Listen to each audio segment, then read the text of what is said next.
नमस्कार, मैं doctor Subhash Chandra, chairman cardiology department BLK max hospital से आज आपको वर्ल्ड हाइपरटेंशन डे के ऊपर हाइपरटेंशन के बारे में कुछ जानकारी दूंगा।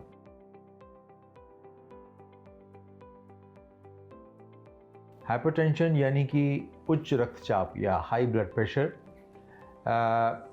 ये ब्लड प्रेशर हमारे शरीर को जीवंत रखने के लिए, चलाने के लिए बहुत आवश्यक है और 120 और 80 की जो रीडिंग्स हैं वो ब्लड के डिफरेंट पार्ट्स में जाने के लिए पर्याप्त ब्लड प्रेशर माना जाता है। जैसे ये दिमाग में, हाथ पैरों में, किडनीज़ में, इन अंगों को सुचारू रूप से चलाने के लिए इतने ब्लड प्रेशर का होना आवश्यक है।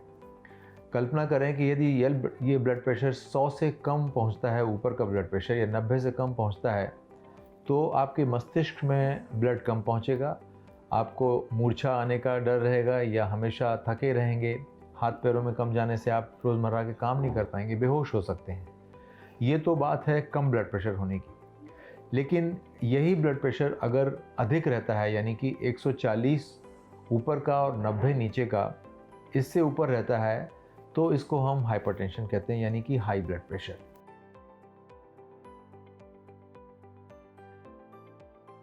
इस बढ़े हुए ब्लड प्रेशर के जो दुष्परिणाम हैं वो शरीर में 4 टारगेट ऑर्गन्स होते हैं हमारे, जिसमें मस्तिष्क है, आईज़ हैं, आँखें, हृदय है और किडनीज़ हैं। इन चारों को ऊपर इसके दुष्परिणाम इस तरह से होते हैं कि मस्तिष्क में अगर ब्लड प्रेशर 200 के ऊपर जाता है या 220 के ऊपर जाता है तो मस्तिष्क की नस फट सकती है, मृत्यु हो सकती है, पैरालिसिस हो सकती है।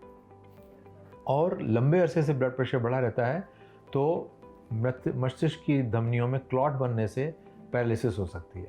ये परिणाम मस्तिष्क में है। आँखों पे लगातार बढ़े रहने से ब्लड प्रेशर के हाइपरटेंसिव रेटिनोपैथी होती है, यानी आँख के पर्दे पे डैमेज होने से अंधापन और आँख का देखना बंद हो जाता है। हृदय के ऊपर इसके असर, जैसे मैंने आपको शुरुआत में बताया कि ब्लड प्रेशर अगर लगातार बढ़ा रहेगा तो हमारे हृदय पर जोर अधिक पड़ेगा, उसको एक ख़ास प्रेशर के अगेंस्ट काम करना पड़ेगा, तो वो सालों साल हृदय फैलता चला जाएगा, हाइपरट्रॉफी हो जाएगा और उसकी जो पंपिंग शक्ति है वो क्षीण हो जाएगी।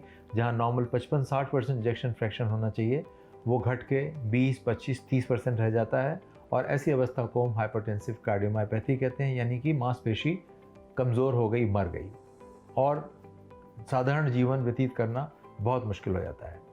इसी के चलते जहाँ धमनियाँ हमारी कठोर या हार्डन हो जाती हैं, एथेरोस्क्लेरोसिस हो जाती है बड़े ब्लड प्रेशर से और उनमें कोलेस्ट्रॉल की जमावट भी तेज़ी से होने लगती है, इन लोगों को एक समय से पहले हार्ट अटैक आने का खतरा रहता है। यानी कि जो धमनियाँ आपके हृदय को ब्लड सप्लाई कर रही हैं उनमें रुकावट होने से हार्ट अटैक यंग लोगों में अधिक होता है। तो ऐसे परिणाम इसके हार्ट के ऊपर हैं, कार्डियोमायोपैथी, हार्ट अटैक्स और कई तरह के एरिथमियाज जिनमें सडन कार्डियक डेथ भी हो सकती है। चौथा ऑर्गन जो सबसे इम्पॉर्टेंट है वो है किडनी, यानी कि गुर्दे। अगर गुर्दों के ऊपर बड़े ब्लड प्रेशर का लगातार असर रहता है तो ऐसा देखा गया है कि 5 से 10 साल के अंदर गुर्दा फेल हो जाता है। किडनी फेलियर की स्थिति में डायलिसिस पे जाना पड़ सकता है और एक स्थिति रीनल ट्रांसप्लांट यानी गुर्दे को बदलने की आ सकती है।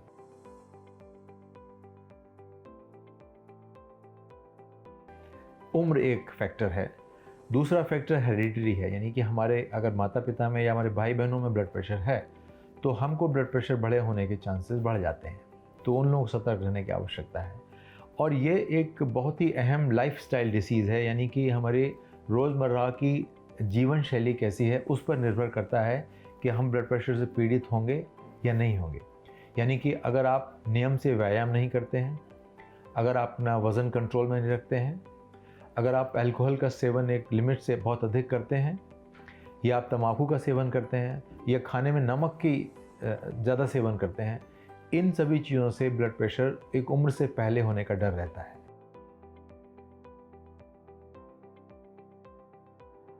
कि यदि आपको ब्लड प्रेशर डायग्नोज हुआ है तो उसको समय समय पर जाकर अस्पताल में या होम मॉनिटरिंग के ज़रिए, घर में आजकल इंस्ट्रूमेंट बहुत अच्छे आते हैं, या एक 24 आवर्स एम्बुलेटरी ब्लड प्रेशर की तकनीक से आपको अपना ब्लड प्रेशर का ट्रेंड पता होना चाहिए कि दिन के किस समय हमारा ब्लड प्रेशर सबसे अधिक बढ़ता है।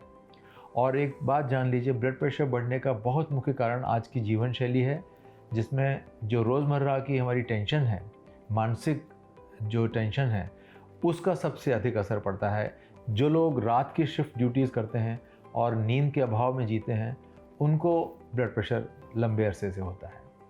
तो कहने का मतलब है कि अगर ब्लड प्रेशर डायग्नोज होता है तो समय समय पर चेक करें, होम मॉनिटरिंग से, एम्बुलेटरी प्रेशर से या क्लिनिक में जाके।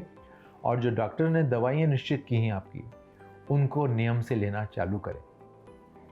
कई लोगों में ब्लड प्रेशर का ऐसा ट्रेंड है कि उनका ब्लड प्रेशर देर रात को या सुबह के वक्त अधिक बढ़ता है, और ये वो लोग हैं जिनको सुबह हार्ट अटैक्स या ब्रेन अटैक्स अधिक होते हैं। तो इन लोगों की दवाई की जो रफ्तार है वो हम चेंज कर सकते हैं। बजाय सुबह देने के हम इनको गोलियां शाम को दे सकते हैं। तो ब्लड प्रेशर का कंट्रोल इस तरह से होना चाहिए। सीजनल वेरिएशंस होते हैं, जहाँ जाड़ों के अंदर जहाँ हमारी धमनियों के सिकुड़ने की अवस्था होती है बॉडी के अंदर हीट कंजर्व करने के लिए, तब भी ब्लड प्रेशर बढ़ जाता है। और देखा गया है कि आपकी दवाइयों की जो रिक्वायरमेंट है वो जाड़ों में लगभग 2 गुना हो जाती है। तो जाड़ों के आने के बाद आपको तुरंत ब्लड प्रेशर चेक कराना चाहिए और अपनी खुराक को बढ़ाना चाहिए। जैसा मैंने कहा कि ये लाइफस्टाइल डिसीज़ है, तो आपको नियम से व्यायाम यानी 30 से 45 मिनट रोज़ ब्रिस्क वॉक या स्विमिंग या साइकिलिंग या जॉगिंग, कोई भी एक अच्छी व्यायाम करना चाहिए। वज़न को हमेशा कंट्रोल रखें, जिसमें आपको जितना सैचुरेटेड फैट है यानी कि देशी घी है या बटर है या तली हुई चीज़ें जो भी हैं, वो आपको कम से कम सेवन करना है। मीठे का और नमक का ख़ास तौर से उपयोग लिमिटेड रखना है। आपको नमक पूरे एक दिन के अंदर लगभग 4 से 5 ग्राम के अंदर नमक खाना चाहिए, जबकि देखा यह गया है कि लोग 10 से 12 ग्राम नमक खाते हैं, और ये ब्लड प्रेशर का एक बहुत मुख्य कारण है। मानसिक संतुलन रखने के लिए आपको कोई ऐसी हॉबीज़ लेनी चाहिए, जैसे डांस है या सिंगिंग है या कोई भी क्लासेस हैं वो लेना चाहिए, योगा है वो सब लेना चाहिए।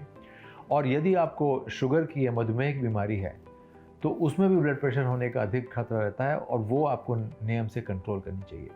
तो व्यायाम करना, वज़न कंट्रोल करना, मानसिक चिंता को कम से कम रखना, डायबिटीज़ को कंट्रोल में रखना, दवाइयाँ ब्लड प्रेशर के नियम से लेना, यही कुछ चीज़ें ऐसी हैं, नुस्खे हैं जिनसे आप ब्लड प्रेशर के दूरगामी परिणामों से, दुष्परिणामों से बच सकते हैं।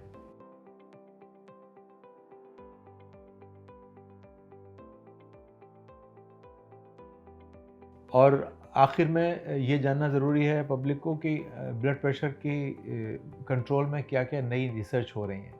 तो अभी कुछ दिन पहले एक ख़ास तरह का तकनीक है जिसमें हम किडनी की आर्टरीज़ के अंदर एक कैथीटर डाल के उसमें जो नसें होती हैं, नर्व्स होती हैं, उनको हम एब्लेट करते हैं। और इस तकनीक से ब्लड प्रेशर, स्पेशली जो किडनी के पेशेंट्स हैं जिनमें ब्लड प्रेशर बहुत हाई रहता है, उन मरीज़ों में हम ब्लड प्रेशर को, जहाँ 3-3, 4-4 दवाई देने के बावजूद भी कंट्रोल नहीं होता ब्लड प्रेशर, वहाँ पे इन नसों को हम एब्लेट करके और आरडीएन कहा जाए तकनीक को, उससे ब्लड प्रेशर इन लोगों में ठीक हो सकता है जिनको रेजिस्टेंट या रिकल्सिट्रेंट हाइपरटेंसिव है।